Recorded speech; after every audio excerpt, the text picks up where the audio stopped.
Ang buhay pag-ibig ni Kamangyan at ang kanyang longtime boyfriend na si Jason Samantena. Julio Samantala, ito yung kanyang mga content, guys. Ang mga content, guys, ay nagluluto siya ng mga isda, mga chuburochi. Ito yung content ni Kamangyan Girl. So, si Kamangyan Girl ay itong taong 2026 ay kinasal na nga siya. Ang kanyang kasal ay pinag-uusapan sa social media. Napaka-elegante at na marami ang sumusuporta sa kanya. Sa viral video na pinanood natin nung nakaraang last night, ay maraming mga netizen ang natin napapansin sa kanyang mga post. So, dito tayo guys magbase ang buhay probinsya ni Kamangyan Girl sa pamamagitan ng kanyang pagbablog ay marami na rin siyang naifundar sa lupa, bahay at nagpatayo siya ng sarili niyang dream house, no?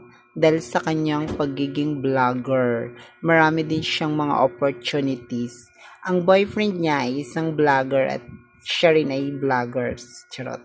Supposed to be napag-usapan natin sa latest ng Karen Davila ang kanyang post, no, na na-interview siya sa Karen Davila sa channel ni Miss Karen Davila, no? Tapos sa Tony Talks. Ito na po.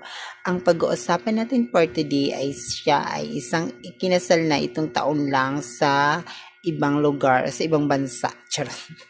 Sa Japan. Dito tayo guys magbase guys. Ito yung kasal niya guys, no? Malalapit na nagpo-post na dito yung boyfriend niya na si Jason Samantinas. Supposed to be ito yung panoorin natin hanggang sa dulo. Ang kanyang buhay, pag-ibig at ang kanyang pagtulong sa nangangailangan. Charot. Marami din siyang naitulong at naipundar sa kanyang pagiging isang content creators. Bukod sa galing at talino ni Kamangyan ay marami na rin siyang naipundar ng mga ari-arian, mga resort, chuburochi, or I said it's be wonder to goals. This is the time to commented. Charot. Ang galing naman ang vlog natin.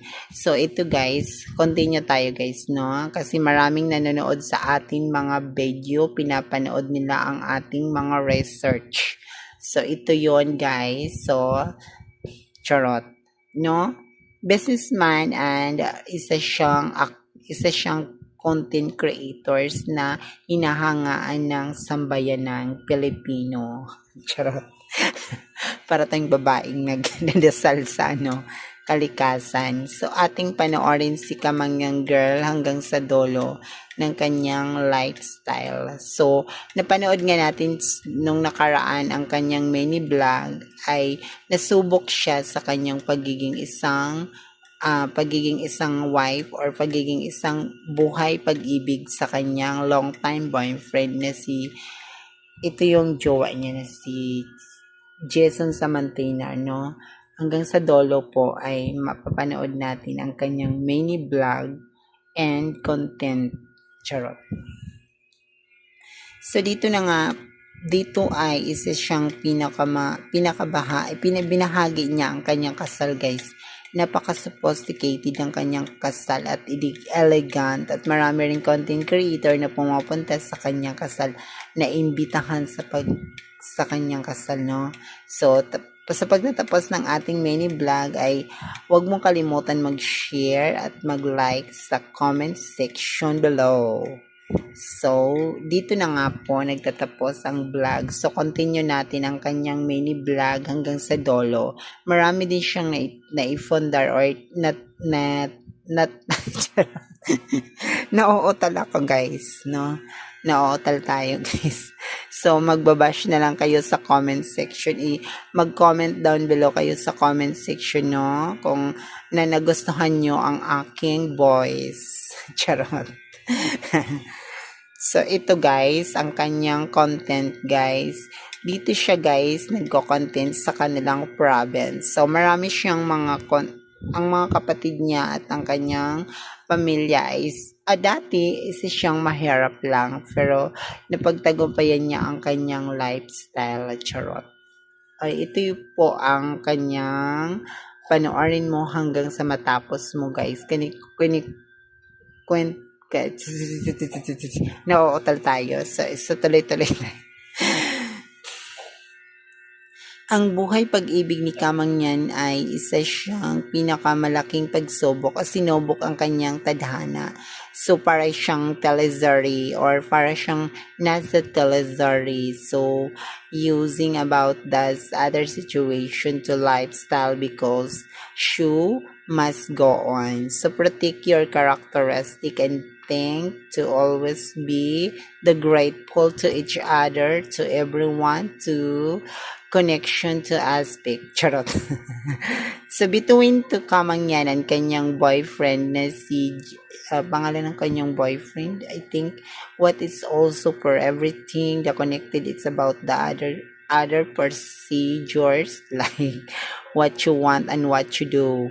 So, contains about the content creator to lifestyle to their, so, ito yung view at ito yung pinakamagandang view sa kanilang kasal. So, sa ibang bansa nga pala ito siya kinuha ng photos. When I said to thinking about the other situation to problem about this is the wedding and the wedding so answer is para tayong nasa Q&A portion. So, continue natin guys ang kanyang love letters about the kasalan or wedding life, no? Ang layo naman pala, sa New Zealand pala to kinasal or kinuna ng photos or using use lives to continuing about matters of your journey about the wedding and think I wonder rides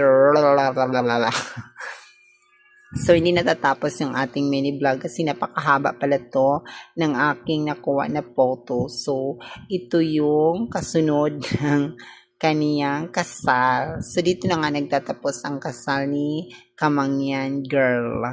So, si Kamangyan Girl ay marami na siyang natanggap na tawag dito? Biyaya or marami na siyang mga achievements sa lives niya, no? Natupad ng kanyang mga journey. Charot. Tuloy tayo sa ating mga content first. O, diba? So, ang bongga ng kasal niya at nagtuloy-tuloy hanggang sa matapos ang kanyang wedding. Then, I think, isa siyang Katoliko pala. I just discovering about the Catholic religious or speak about the other. So, this is the beautiful view. Ang ganda ng kanilang location ng kanyang wedding. So, this is the matter of the ang haba kasi ng ng view natin. Then, I think 100% to ready. Yung pamahiin daw, sabi doon sa isang comments, sa na nag-comment, ay hindi daw yun totoo. Yung pamahiin na hindi matutuloy yung kasal. So, tuloy nga ba ang kasal? Thank you so much.